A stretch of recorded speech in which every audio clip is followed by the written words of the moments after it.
Welcome to our channel guys. तो आपका मेरे चैनल पे एक बार फिर से स्वागत है। तो जैसे कि आपको पता है, मैं आपको ड्रिल प्लस बी टीजीटी मैथ्स और एचटेट पीजीटी मैथ्स की कंप्लीट तैयारी करवा रही हूँ, जिसमें मैं आपको क्लास 11 की कंप्लीट ये एनसीईआरटी की बुक है, ठीक है, ये कंप्लीट करवा रही हूँ। मेरा मेन टारगेट है आपको जुलाई तक ये बुक कंप्लीट करवा दूँ, ठीक है। इसके बाद हम 12th की एनसीईआरटी कंप्लीट करेंगे। इस बुक में मैं आपको कंप्लीट बेसिक करवा रही हूँ, ठीक है। आप होप सो आपने मतलब मेरी वीडियोस देखी होंगी और कंटिन्यू बने होंगे, ठीक है। तो कल हमने फंक्शन के बारे में पढ़ा था कि फंक्शन क्या होता है, उसके टाइप्स क्या होता है, और जैसे कि मैंने आपको बताया था कि आज मैं आपको ग्राफ सिखाऊंगी कि अलग अलग फंक्शंस के ग्राफ क्या होते हैं, ठीक है। आपको यहाँ पे दिख भी रहे होंगे अलग अलग। तो मैं थोड़ा इनको आपको बता के चलती हूँ कि इन ग्राफ को हम किस टाइप से रिकॉल करेंगे, ठीक है। तो चलो गाइस स्टार्ट करते हैं अपनी वीडियो, ज़्यादा लंबी ना खींचते हुए। तो लेट्स स्टार्ट ओवर वीडियो। जैसे कि मैंने आपको कल फंक्शन के बारे में बताया था, मैं थोड़ा सा रिकॉल करवा देती हूँ फंक्शन क्या था, उसके टाइप क्या थे, उसके बाद हम इनके ग्राफ के बारे में पढ़ेंगे। तो मैंने कल आपको फंक्शन की डेफिनेशन बताई थी। फंक्शन के बारे में मैंने क्या बताया था, मैं क्यों दोबारा बता रही हूँ, क्योंकि ये मोस्ट इंपॉर्टेंट है। डोमेन रेंज वो भी मोस्ट इंपॉर्टेंट है, ये भी मोस्ट इंपॉर्टेंट है, ठीक है। फंक्शन क्या होता है? फंक्शन वो होता है जिसमें हमारा ए का जो एलिमेंट है ना, इस टाइप से ही याद रखना, आपको डेफिनेशन का रट्टा नहीं मारना कि 1 2 3 4 5 ABCDE, ठीक है। जो ए के एलिमेंट है ना, उनके पास कम से कम एक क्या होती है, प्री इमेज होती है, किसमें? बी में, ठीक है।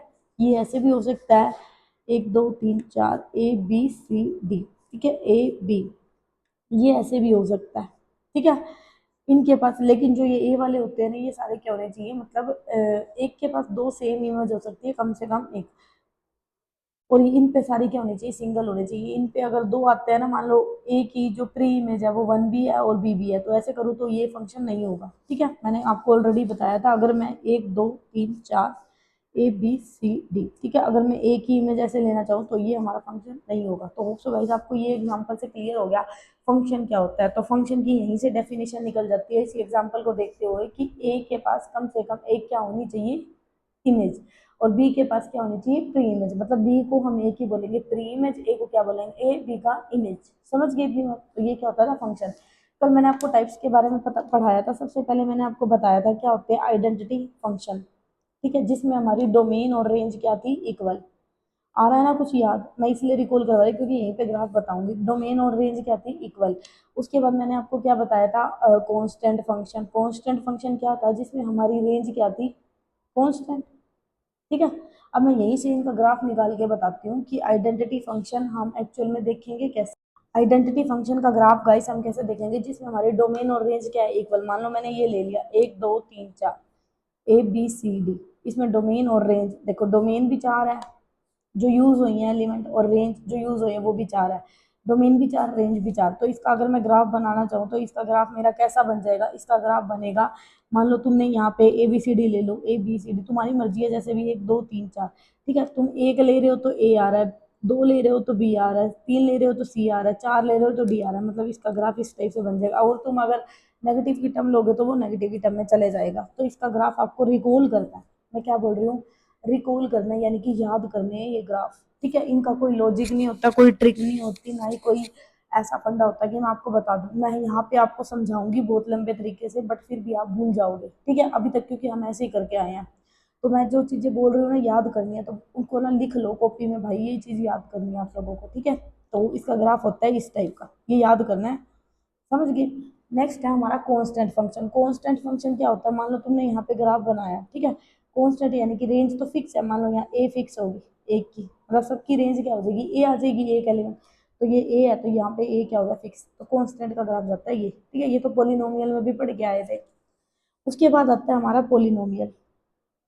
पोलिनोमियल में क्या होता है, पोलिनोमियल हमारी जो एक्स स्क्र माइनस में 2x+1 इस टाइप की होती है। इसका ग्राफ आपको याद रखना है, इसका ग्राफ जाता है हमारा इस टाइप का।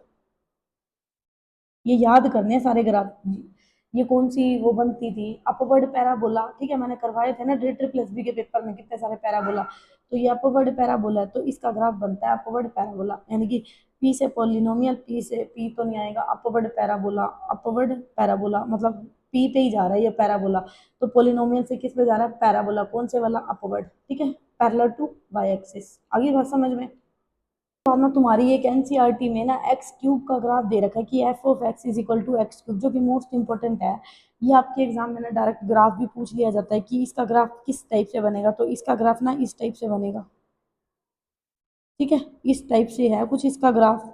तो इसको याद रखना आप, ठीक है, ये याद ही रखनी है, मैं कोई वो नहीं बता रही कि भाई ये इससे कर लो, ये इससे नहीं, ये याद करने हैं आपको, तो याद ही करने हैं, ठीक है। उसके बाद आता है आपका रैशनल फंक्शन। रैशनल फंक्शन क्या था, जो पी बाई क्यू की फॉर्म में होता है, ऐसे ही करके याद करो। रैशनल फंक्शन क्या था, जो पी बाई क्यू की फॉर्म में होता है, q is not equal to zero.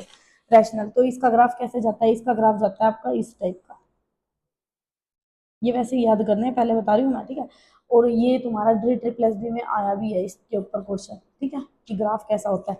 अगर तुम्हें इसका ग्राफ पता है तो वो क्वेश्चन हो जाता, तो इसका ग्राफ जाता है, यानी कि रैशनल फंक्शन का ग्राफ किसमें जाता है, इसमें, ठीक है। उसके बाद जाता है, ये मैं बताऊंगी क्वेश्चन कैसे आते हैं इसके ऊपर, कैसे ग्राफ से हम देखते हैं, ठीक है। अभी एक बार ये बस समझते जाओ, मॉडुलस फंक्शन का ग्राफ कैसे जाता है। मॉडुलस का मतलब होता है कि अगर नेगेटिव वैल्यू लेंगे तो किस पे जाएगा, पॉजिटिव में। मैं से मॉडुलस वी, मतलब मॉडुलस किस पे जाता है, वी पे, तो इसका ग्राफ इस टाइप से याद रखना। उसके बाद था आपका सिनगम फंक्शन बताया था मैंने आपको, कुछ सिनगम फंक्शन बताया था, वो क्या था, SING, भाई स्पेलिंग पे मत जाना, ठीक है। सिनगम फंक्शन ऐसा ही कुछ था। इसमें मैंने आपको बताया था, कल ही बताया था, -1 0 और 1 ये तीन वैल्यू पे लेता है, और इसका ग्राफ किस साइड से बनता है, यहाँ पे +1, यहाँ पे तुम्हारा जाता है -1, और एक कहाँ पे जाता है, जीरो पे, बस मतलब ये +1 की तरफ, ये -1 की तरफ, और एक ये जीरो, तो इसका जाता है ग्राफ इस टाइप का, ठीक है। जो आपका लास्ट था, मैंने आपको बताया था मॉडुलस फंक्शन, तो उसका ग्राफ आपको याद रखना है, मोस्ट इंपोर्टेंट है, एक मॉडुलस का याद रखना है, एक आपको मॉडुलस तो हो गया ना यहाँ पे, ये मॉडुलस तोड़ना है, ये आपका जाएगा ग्रेटेस्ट इंटीजर, ठीक है, वो माइंड में था तो ऐसे ही घूम के मैंने लिख दिया। ये ग्रेटेस्ट इंटीजर, इसका याद रखना है, ये मोस्ट इंपोर्टेंट होता है, ठीक है। इसका ग्राफ कैसे जाता है, इसका ग्राफ जाता है इस टाइप का, मतलब इस टाइप से कुछ बनेगा, सीढ़ी बनानी है, ठीक है। अब मैंने तुम्हें याद करवाती हूँ ट्रिक से कि इन ग्राफों को ट्रिक से कैसे याद रखना है। इसका ग्राफ जाता है इस टाइप का, तुम्हें पता होना चाहिए कि भाई कौन सा ग्राफ कौन सा होता है। मैं थोड़ा ट्रिक ट्रिक से बताने की कोशिश करती हूँ। देखो, ग्रेटेस्ट का मतलब क्या होता है, ग्रेटेस्ट का मतलब सबसे ऊपर वाली सीढ़ी, मतलब यूं याद, ग्रेटेस्ट से यूं याद रखो, सीढ़ी, ग्रेटेस्ट मतलब सबसे बड़ी वाली सीढ़ी, ठीक है। तो तुम सीढ़ी है ना, सबसे बड़े वाली सीढ़ी, तो तुम सीढ़ी पे चढ़ोगे, मानो सीढ़ियां बनी हुई है ना इसमें, तो तुम्हें पता चल जाएगा हाँ इसका ग्राफ ये है। क्योंकि कई बार एग्जामिनर के माइंड में नहीं होता, वो पिक्चर भी दे देता, बताओ कौन सा ग्रेटेस्ट इंटीजर का फंक्शन, तो ग्रेटेस्ट का मतलब होता है सीढ़ी चढ़ना ऊपर, ठीक है, तो सीढ़ी टाइप में होगा। सिंगम फंक्शन पता है, -1 0 और 1 के बीच में जाता है, मोस्ट इंपोर्टेंट है, याद रखना। ये बस -1 और +1 और 0 के बीच में रहेगा, ठीक है। मॉडुलस का मतलब क्या होता है, मॉडुलस मतलब वी, देखो मॉडुलस का मतलब होता है, जैसे एक्स मॉडुलस है, ये हमेशा क्या देगा, एब्सोल्यूट वैल्यू भी बोलते हैं इसको, पॉजिटिव वैल्यू देगा, यानी कि नेगेटिव लेंगे तो पॉजिटिव पे चला जाएगा, हो गया याद। रैशनल फंक्शन का क्या चाहता है, रैशनल का मतलब होता है, देखो एक इसने मुंह बना लिया, एक इसने, रैशनल मतलब रूस गए, इसको इस टाइप से याद रख लेते हो, रैशनल मतलब रूस गए, एक इसका ग्राफ ऊपर बन गया और एक इसका ग्राफ क्या बन गया, नीचे, तो होप सो याद हो रहे होंगे, ठीक है, मतलब याद करने हैं, मैं इतना वो नहीं कर रही, बस याद करने हैं, क्योंकि इनका प्रूफ ना बहुत बड़ा बड़ा है, क्या करोगे प्रूफ करके, इतना कोई वो नहीं पूछा जाता टीजीटी में, तो ठीक है, डायरेक्ट पूछे जाते हैं इनके ग्राफ ग्राफ क्या होता है, मैं दिखाऊंगी क्वेश्चन जो आए हैं, तो इनको याद करो, ये याद करना मोस्ट इंपोर्टेंट है, ठीक है। आइडेंटिटी फंक्शन ये तो याद हो ही गया होगा, आइडेंटिटी मतलब दोनों इक्वल होते हैं, कांस्टेंट का मतलब भी हो गया होगा, और पॉलिनोमियल का मतलब मैंने बताया, पॉलिनोमियल मतलब पैराबोला, यू की फॉर्म, ठीक है। तो होप सो गाइस आज आपको ये फंक्शन के जो टाइप्स के ग्राफ्स हैं ये अच्छे से रिकॉल हो गए होंगे, ठीक है। नहीं हुआ तो एक बार दोबारा से वीडियो को पॉज करो और वापस जाओ और देखो, ठीक है, क्योंकि कल इनके ऊपर क्वेश्चन आएंगे, फिर आपको आइडिया लग जाएगा कि एक्चुअल में क्वेश्चन आते कैसे हैं। सो अभी के लिए इतना ही, मिलते हैं कल। Thank you so much for watching my videos.